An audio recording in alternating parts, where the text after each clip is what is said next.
This was the typical Gandhi pattern. Now Louis Fisher says ये गांधी के सारे कार्यक्रमों का एक पैटर्न था, एक तरीका था, एक सदा बधा तरीका था। क्या? His politics were intertwined with practical day-to-day problems of millions. Intertwined मतलब गुथा होना, intertwined गुथा होना। उनकी जो राजनीति थी वह प्रायोगिक और रोजमर्रा की समस्याएं जो आदमियों की थी उससे गुथी हुई थी। राजनीति का संबंध मूल रूप से लोगों की समस्याओं के निवारण से था। राजनीति का अर्थ उनका ये नहीं था कि अंग्रेजों को हटाओ, नहीं, वो तो अपने आप डेवलप होता गया। गांधी का कहना था मैं जो भी करता हूं वो तो एक्चुअली समाज के लिए कर रहा हूं।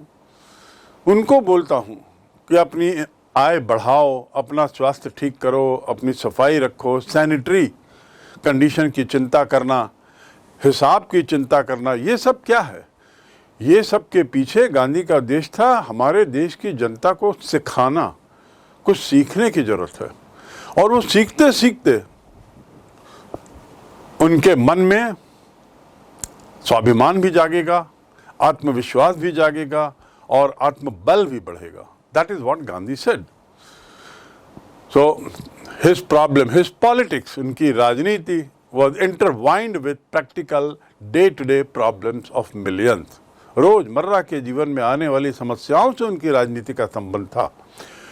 His was not a loyalty to abstractions. कल्पना के प्रति कोई उनका झुकाव नहीं था कि कल्पना की उड़ान करेंगे, कल्पना की दुनिया में रहेंगे, सोचेंगे ना। His was not a loyalty, किसी के प्रति समर्पित होना। कल्पनाओं के दुनिया के प्रति वो समर्पित नहीं थे। एब्स्ट्रैक्शन मतलब कल्पनाएं। It was a loyalty to the living human being. ये गांधी का जो जीवंत आदमी है, हाड़ मांस का बना आदमी, जीवंत सजीव, उसके प्रति गांधी का झुकाव था, उसके प्रति गांधी का रुझान था, उसके प्रति गांधी समर्पित थे। ये जीवंत आदमी के प्रति समर्पित होने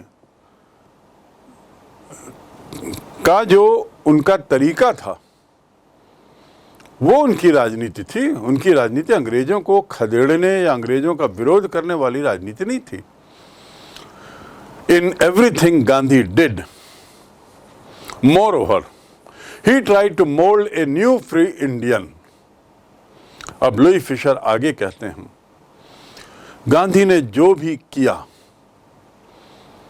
इस सब के बावजूद, मोर ओवर, इस सब के बावजूद, he tried to mold मतलब ढांचा देना, एक मोल्ड करना मतलब उसको ढालना, ढालने में प्रयत्न।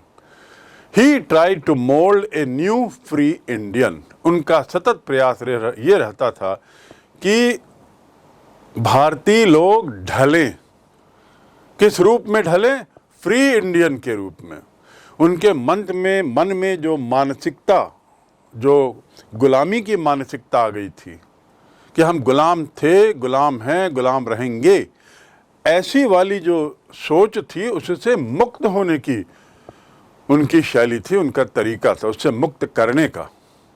ही ट्राइड, उन्होंने हमेशा यही प्रयास किया कि भारतीयों को एक स्वतंत्र भारतीय के रूप में ढालने की कोशिश करें, अर्थात उन्हें महसूस कराएं, उनमें वो बदलाव लाएं कि हम लोग स्वतंत्र हैं, गुलामी हम पर थोपी गई है, हमारा जन्म गुलाम रहने के लिए नहीं हुआ है, गुलामी थोपी गई है। ऐसा गांधी का बार बार विचार था। Who could stand on his own feet and thus make India free? भारतीयों को ढालने में की कोशिश गांधी लगातार कर रहे थे। किस रूप में ढालने में? कि एक स्वतंत्र महसूस करे, क्योंकि तभी तो वो अपने पैरों पर खड़ा होगा। then only he will stand on his own feet. To stand on one's feet, O-N-E', one's feet मतलब अपने पैरों पे खड़ा होना, तब तो जाके वो अपने पैरों पे खड़ा होगा और फिर भारत को स्वतंत्र करेगा। एंड दस मेक इंडिया फ्री, और इस प्रकार भारत को स्वतंत्र करेगा। पहले खुद स्वतंत्रता महसूस करो, अपने मन को बदलो। जो गुलामी की दासता को इतना अंदर तक आपने भर लिया है और ये सोचते हो कि हम गुलाम हैं, हमारा जन्म गुलामी के लिए हुआ है, इस सोच को अपने मन से निकालो। और यदि ऐसा करोगे तो आप भी स्वतंत्र होगे और आपके साथ साथ देश भी स्वतंत्र होगा। ये उनकी राजनीति का पैटर्न था। Early in the Champaran action, Charles Fraser Andrews, the British pacifist.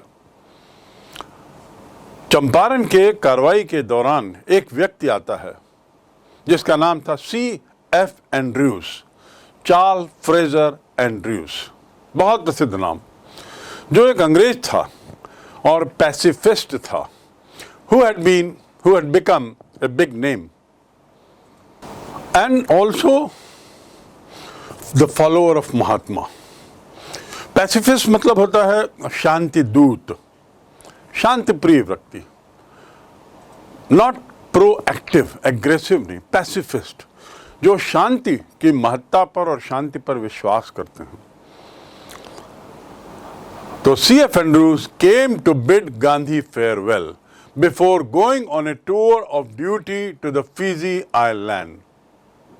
एक व्यक्ति जिसका नाम C.F. एंड्रयूज था, चार्ल्स फ्रेजर एंड्रयूज, वो गांधी का अनुयायी था, फॉलोअर यानी अनुयायी। फिजी एक कंट्री का नाम है। वहां अपने कर्तव्य को निभाने के लिए जब उसे जाना होता है फिजी, तो जाने के पहले वो गांधी से मिलने आया। Gandhi to bid Gandhi farewell, to bid farewell मतलब विदाई देना, विदाई लेना। He came to bid Gandhi farewell before going on a tour of duty to Fiji Island, to bid farewell। एक तो to bid मतलब होता है बोली लगाना, नीलामी के समय जो बोली लगाते हैं ना, there is a bidding going on, वहाँ नीलामी चल रही है। और to bid farewell मतलब विदाई देना। तो फिजी आइलैंड में अपने कर्तव्य के निर्वाह के लिए जाने से पूर्व गांधी का एक अनुयायी जिसका नाम फ्रेजर था, चार्ल्स एंड्रयूज फ्रेजर, वो उनसे मिलने आता है। Gandhi lawyers friend thought it would be a good idea for Andrews to stay in Champaran, help them. Gandhi के जो सहयोगी थे, लॉयर सहयोगी, आपको याद होगा राजेंद्र प्रसाद के साथ बहुत सारे लॉयर्स आ गए थे चंपारण में, और उन्हीं लॉयर्स लोगों ने महसूस किया कि चार्ल्स एंड्रयूज यदि यहाँ रुक जाते हैं चंपारण में तो ये एक बड़ा अच्छा विचार होगा, ताकि क्योंकि इससे उनको मदद मिलेगी। उनको लगा चार्ल्स एंड्रयूज हमारे काम आ सकता है, और इसलिए वो चाहने लगे कि वो यहाँ रुक जाए, चंपारण में रुक जाए। Andrews was willing if Gandhi agreed. Andrews इस बात के लिए तैयार थे, बशर्ते गांधी उसके लिए सहमति दें, राजीनामा दें। किस बात के लिए? कि हाँ एंड्रयूज तुम फिजी न जाकर के यहीं रह जाओ। Imagine an English man joining lawyers who were protesting against British policies decided to stay back in Champaran, but decided to agree to stay back at Champaran, but Gandhi was vehemently opposed। vehemently मतलब very strongly। to oppose माने विरोध करना। गांधी ने इस विचार का बड़ा सख्त विरोध किया। किस विचार का? कि चंपारण में एंड्रयूज रहें। उन्होंने कहा You think that Louis Fisher gives a message at the end, और वो यही है कि उनकी राजनीति में आत्मनिर्भरता बहुत महत्वपूर्ण चीज थी। उनकी राजनीति में काश्तकारों की, गरीबों की, कमजोर वर्गों की मदद एक बहुत महत्वपूर्ण चीज थी, और उनका मानना था कि आत्मनिर्भरता भारत की स्वतंत्रता और कमज़ोर वर्गों की मदद, ये सब जो है वो एक दूसरे से बंधे हुए हैं। And this way we complete this chapter. Try to remember it is an extract from a book written by Louis Fischer. एक उस लुई फिशर के द्वारा लिखी गई किताब का एक टुकड़ा है ये, बस।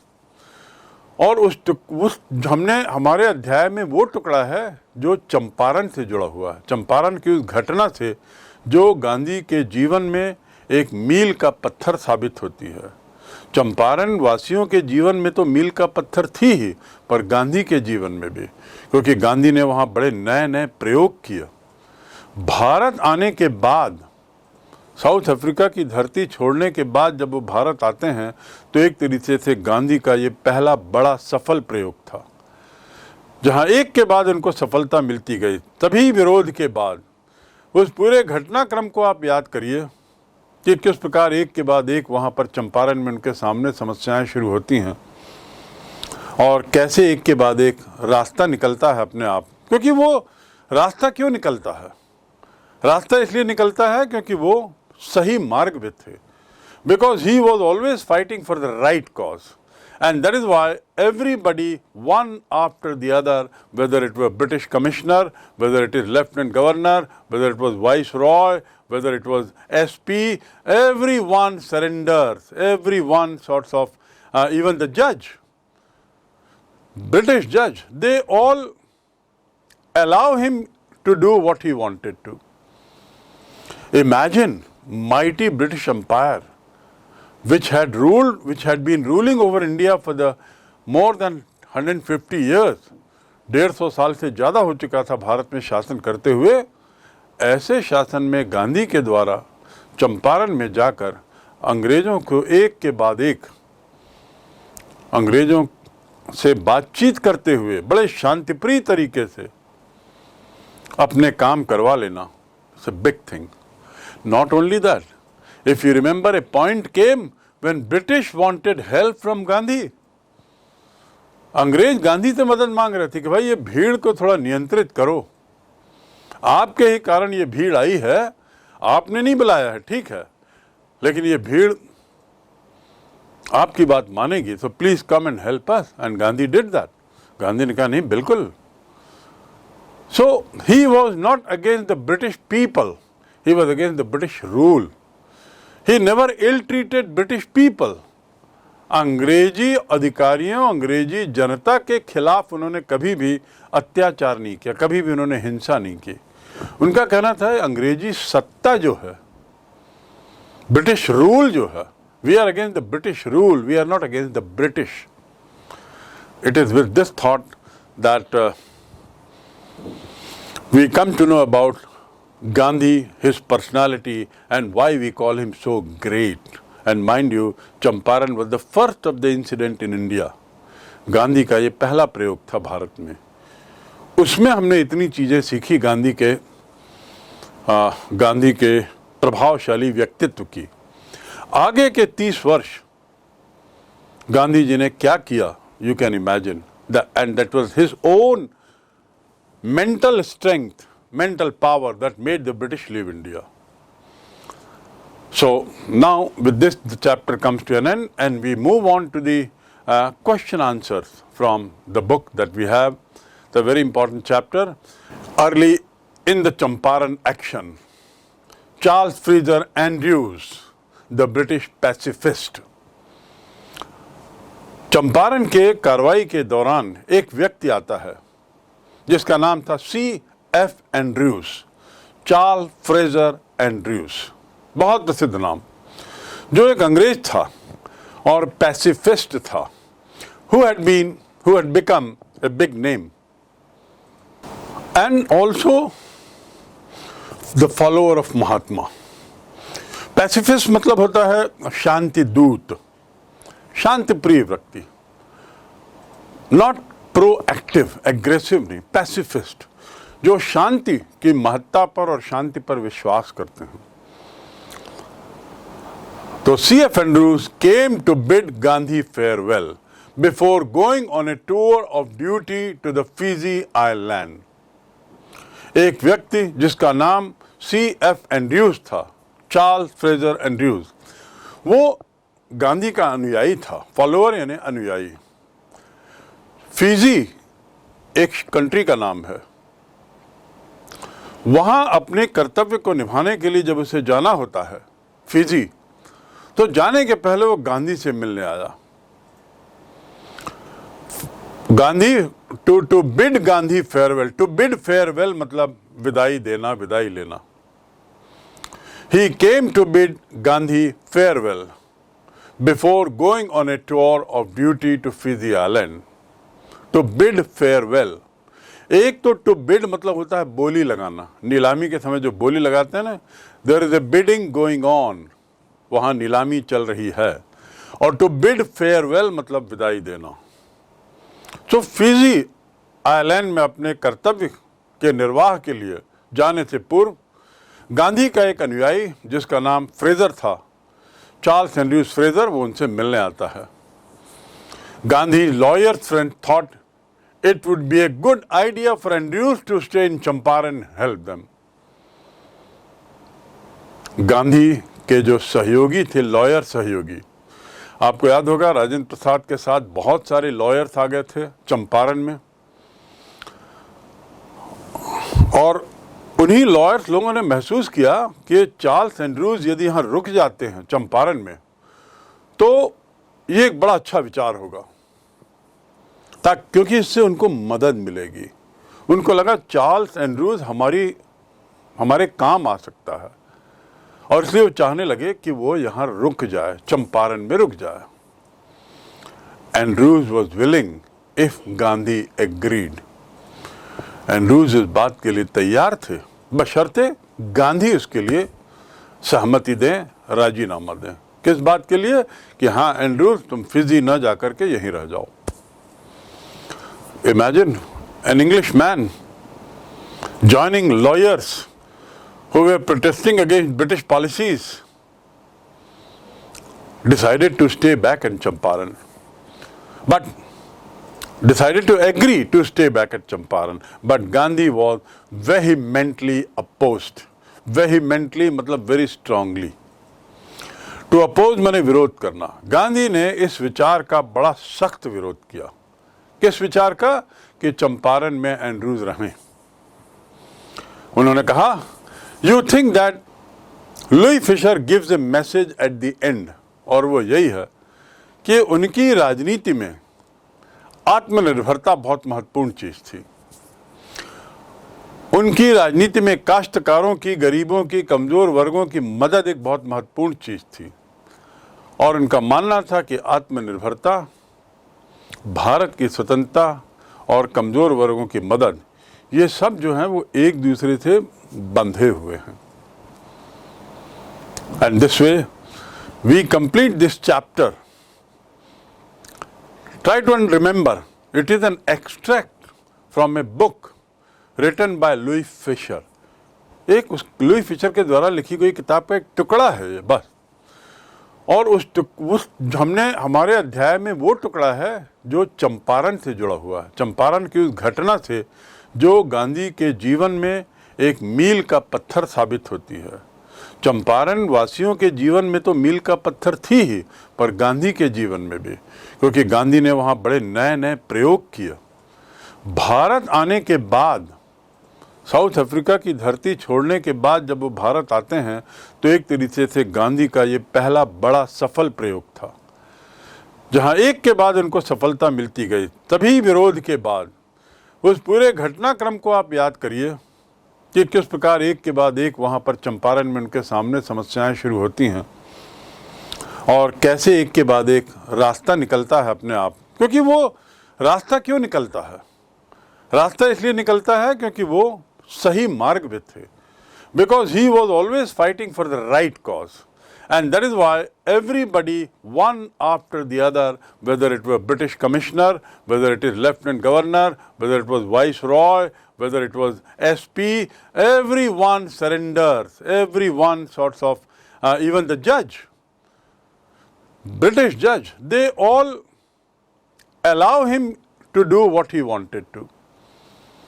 Imagine mighty British Empire, which had been ruling over India for the more than 150 years, 150 साल से ज़्यादा हो चुका था भारत में शासन करते हुए, ऐसे शासन में गांधी के द्वारा चंपारण में जाकर अंग्रेज़ों को एक के बाद एक अंग्रेज़ों से बातचीत करते हुए बड़े शांतिप्रिय तरीके से अपने काम करवा लेना, it's a big thing. Not only that, if you remember, a point came when British wanted help from Gandhi. अंग्रेज गांधी से मदद मांग रहे थे कि भाई ये भीड़ को थोड़ा नियंत्रित करो, आपके ही कारण ये भीड़ आई है, आपने नहीं बुलाया है, ठीक है, लेकिन ये भीड़ आपकी बात मानेगी, so please come and help us. And Gandhi did that. Gandhi ने कहा नहीं, बिल्कुल. So he was not against the British people, he was against the British rule. He never ill-treated British people. अंग्रेजी अधिकारियों, अंग्रेजी जनता के खिलाफ उन्होंने कभी भी अत्याचार नहीं किया, कभी भी उन्होंने हिंसा नहीं की. उनका कहना था अंग्रेजी सत्ता जो है, ब्रिटिश रूल जो है, we are against the British rule, we are not against the British. It is with this thought that we come to know about Gandhi, his personality, and why we call him so great. And mind you, Champaran was the first of the incident in India. Gandhi का ये पहला प्रयोग था भारत में. उसमें हमने इतनी चीज़ें सीखी गांधी के प्रभावशाली व्यक्तित्व की.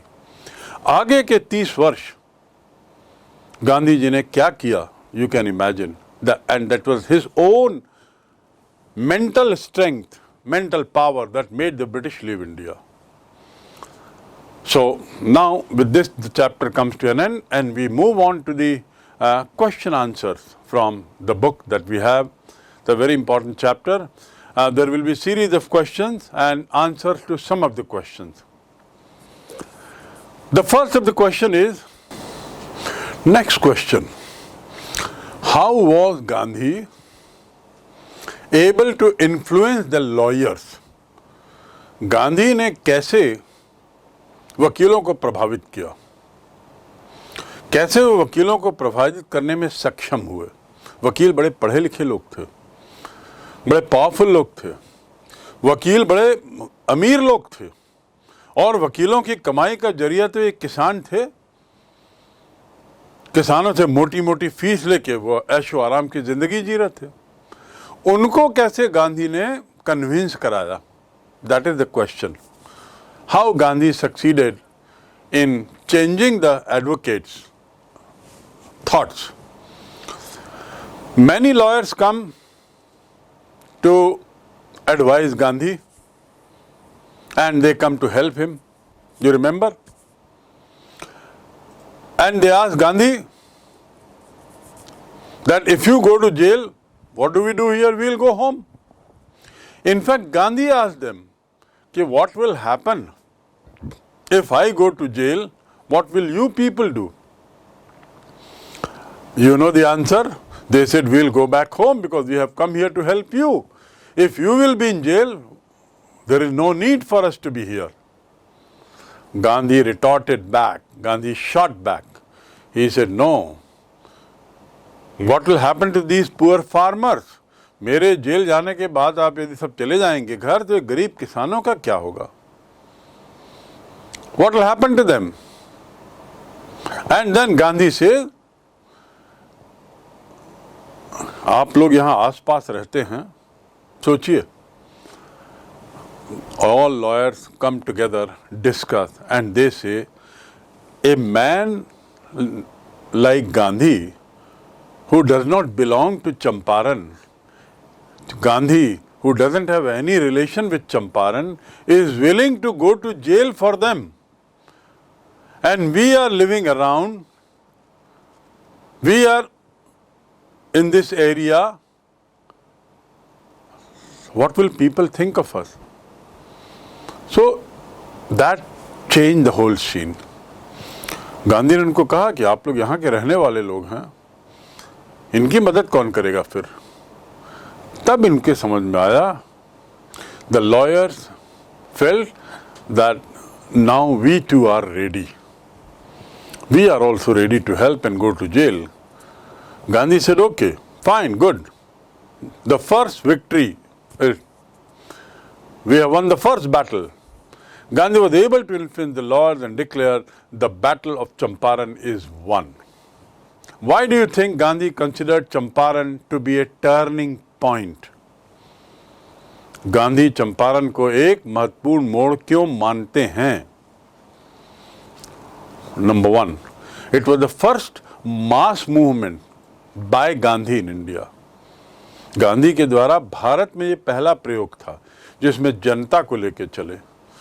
वो तो देखना चाह रहे थे कि यहाँ की जनता कैसे रिएक्ट करती है उनके विचारों के प्रति. So it was the first Gandhian movement.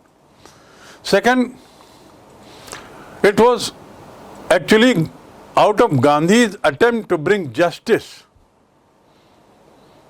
It was out of Gandhi's attempt to bring justice to people. Number three, when Gandhi entered the scene, there was no one who could challenge the British. There was no one who could even think of challenging the British. With Champaran it starts this kind of resistance to British policies. Fourth,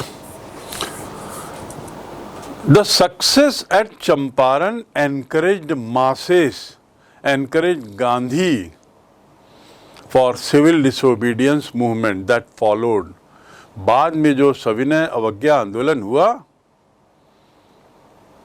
उस सविनय अवज्ञा आंदोलन के पीछे चंपारण की सफलता उसका कारण थी. In other words, the success of Champaran encouraged Gandhi to start civil disobedience in India, civil disobedience movement in India, a very big movement of its kind.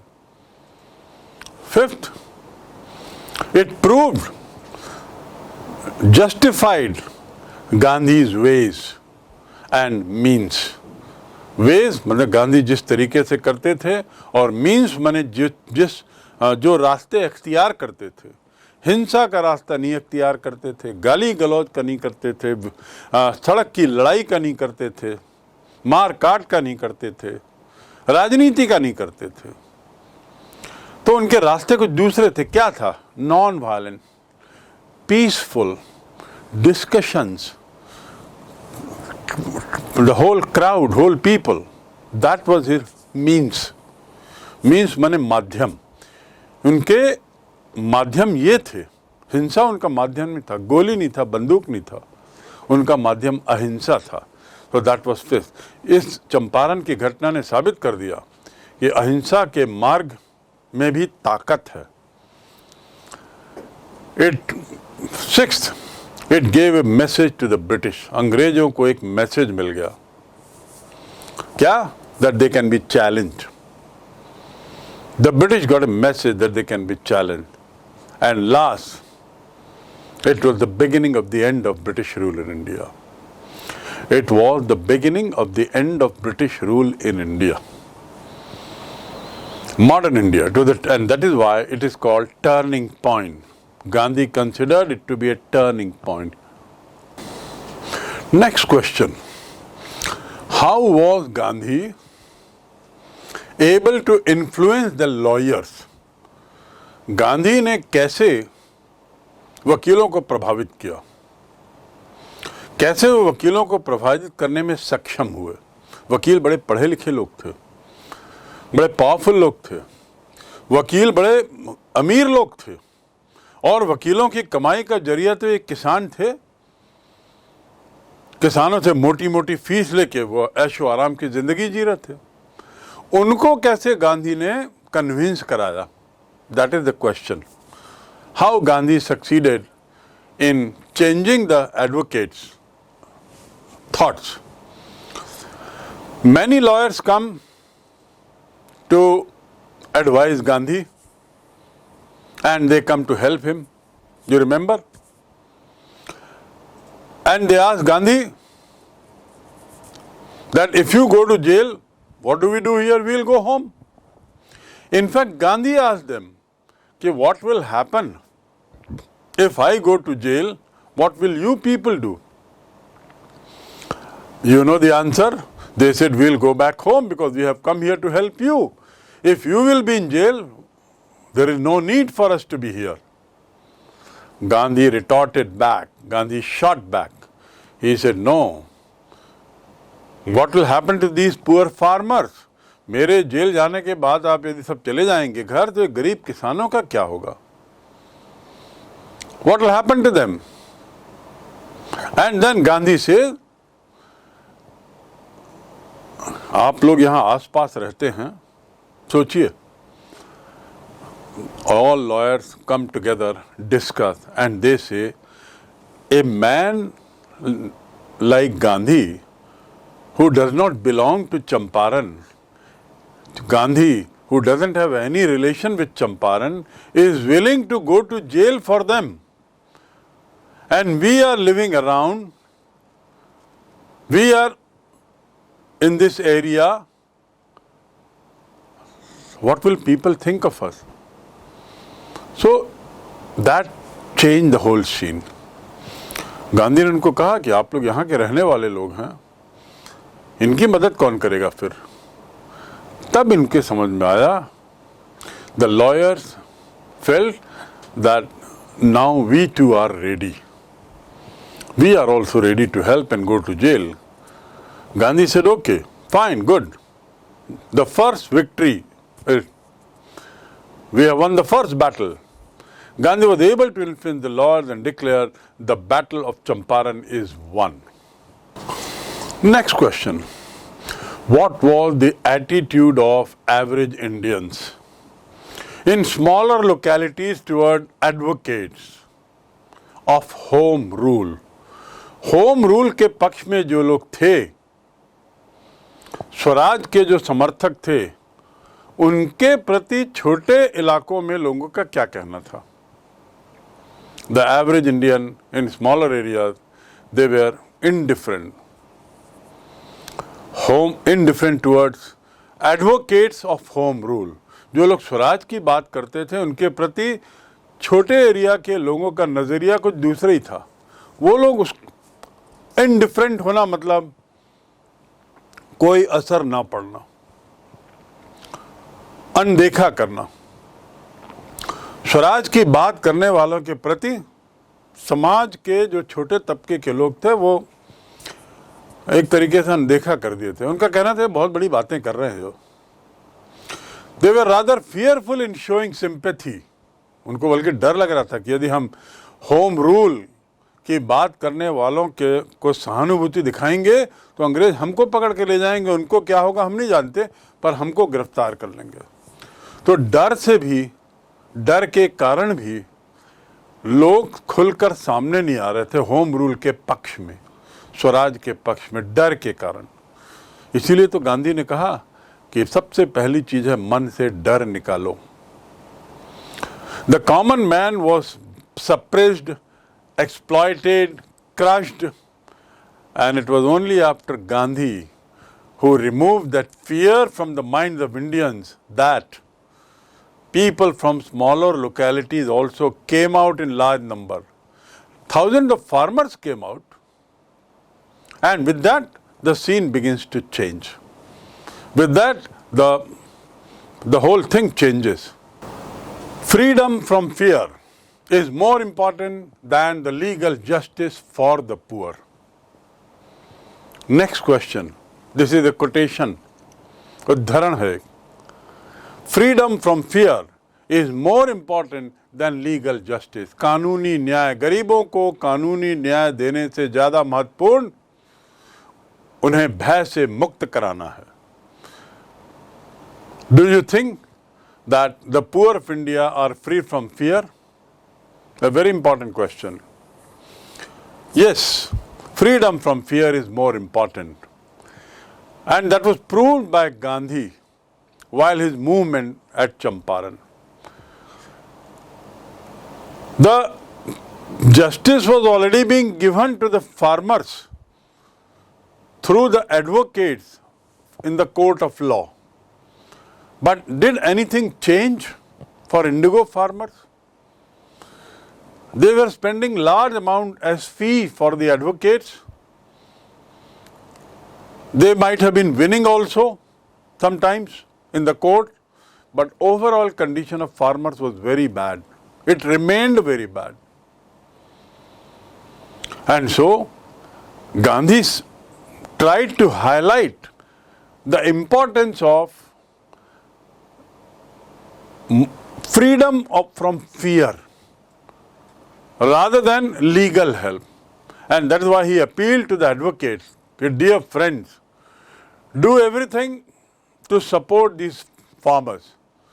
And by that he meant give them moral support, not legal support. Don't go to the court with their cases. Boycott court so far as their cases are concerned. Support them morally, and that will remove fear from their mind. उनको जब लगेगा किसानों को कि वकील लोग, पढ़े लिखे लोग अब हमारे साथ हैं, हमारे पक्ष में हैं, तो उनके मन से भय निकलेगा. It will remove fear from them. A few small questions now. How and why did Rajkumar succeed in persuading Gandhi to come to Champaran? To persuade करना मतलब मनाना. तो राजकुमार शुक्ला गांधी को मनाने में कैसे सफल हुए? Number one, he went all the way from Champaran to Lucknow to talk to Gandhi. Champaran से लखनऊ उस दिनों जाना, और वो भी एक गरीब किसान का, बहुत बड़ी बात थी. Secondly, he went round with Gandhi. He followed Gandhi wherever Gandhi went. And that made Gandhi feel this man is very serious about what he wants to come for, what he wants to speak about. Third, when Gandhi gave the appointment, he willingly said, yes, we come, I follow you, I'll join you. And he accompanied him to Champaran. So this way Shukla was persistent. लगातार गांधी के पीछे पड़ा था. He accompanied Gandhi to all the places also. And that is the reason that Gandhi agreed for going to Champaran.